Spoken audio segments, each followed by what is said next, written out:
High, আমি অন্বেষা। আগের ভিডিওতে তোমরা দেখেছো আমরা ঘুরছি উত্তরাখণ্ডের গাড়োয়াল রেঞ্জ, আর এর মধ্যে দেরাদুনের বেশ কয়েকটা স্পট আমাদের দেখা হয়ে গেছে। আজ শেয়ার করব দেরাদুন ভ্রমণের পার্ট 2। আর যারা পার্ট 1 এখনও দেখোনি তাদের জন্য ডেসক্রিপশন বক্সে লিংক রইল।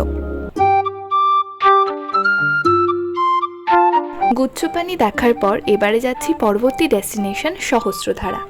এখন আছি সহস্রধারাতে এবং ভিউটা দেখায়। এখান থেকে কিন্তু থাকে ওই জায়গাগুলোকে কেটে ফেলা হয়েছে, আর ওখানে সুইমিংয়েরও ব্যবস্থা আছে। কিন্তু যে জিনিসটা ভালো লাগলো না, ন্যাচারাল জায়গাটাকে না খুব কি বলবো, খুব কৃত্রিম করে দিয়েছে। বিষয়টা ভালো লাগছে না। ঠিক আছে, ভিউটা সুন্দর, এদিকটা এরকম। সহস্রধারার পাশেই সিঁড়ি দিয়ে উঠে কিন্তু বেশ কতগুলো ঝর্ণা আর গুহা রয়েছে। ঝর্ণা পড়ছে, এখানে লোকজন দাঁড়িয়ে ছবি টবিও তুলছে। আর এদিকে একটা গুহা আছে, আমি বোধহয় না পারবো না উপরে উঠতে, তাও ট্রাই করতে পারি।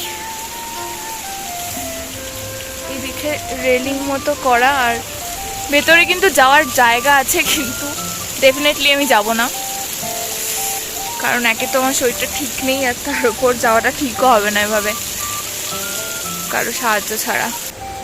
বেশ স্লিপারি, কিন্তু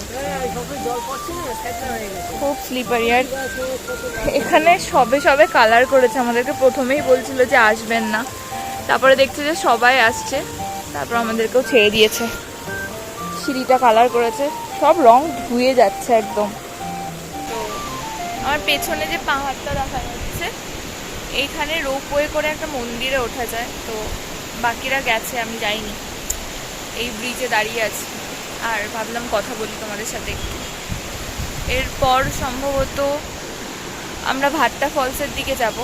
এখনও দুটো স্পট আমাদের ঘোরা বাকি আছে, ভাট্টা ফলস আর সম্ভবত শিব মন্দির একটা, আমি নামটা ভুলে গেছি, কি একটা পি দিয়ে কিছু একটা নাম। যে মন্দিরটার নাম আমার মনে পড়ছিল না তা হলো প্রকাশেশ্বর টেম্পল। মুসৌরি যাওয়ার পথে কিন্তু এই মন্দিরটা পড়ে।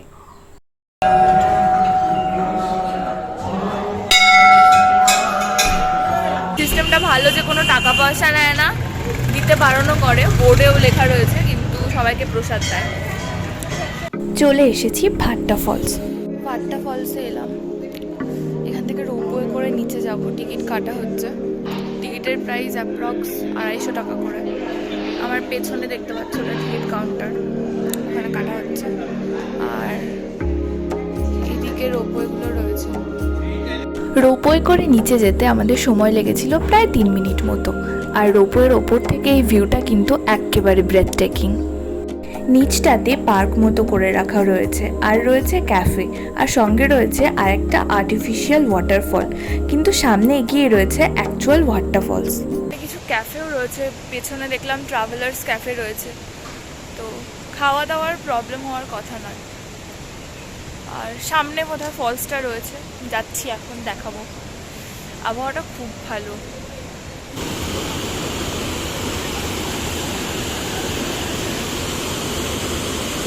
ভাট্টা ফলস, জল এদিকে নেমে গেছে, এদিকটা সত্যিই সুন্দর।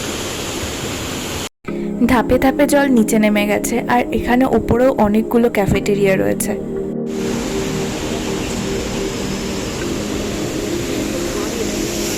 যারা জল, এতক্ষণ যে কটা ফলস দেখলাম আমার কোনো জায়গায় অতটাও জল ঘোলা লাগেনি, কিন্তু এই জায়গাটা আমি দেখছি জলটা বেশ ঘোলা। জানি না, হয়তো আমার চোখের দেখার ভুলও হতে পারে। আমার মা পেছন থেকে বলছে নোংরা নোংরা। Indian moms. ভাট্টা ফলস থেকে শেষ করে রোপওয়ে করে এবার আমরা উপরে উঠছি। এবারে আমরা সোজা যাব মুসৌরি লাইব্রেরি চক, ওখানেই আমরা হোটেল নিচ্ছি। আর কাল ভোর ভোর বেরোবো মুসৌরির বাকি সাইট সিন করতে। ভিডিওটা আমি এখানেই শেষ করছি। মুসৌরি ভ্লগ খুব শিগগির আসবে। এই ভিডিওটা যদি ভালো লেগে থাকে তাহলে একটা লাইক করে দিও, and stay tune for more such videos.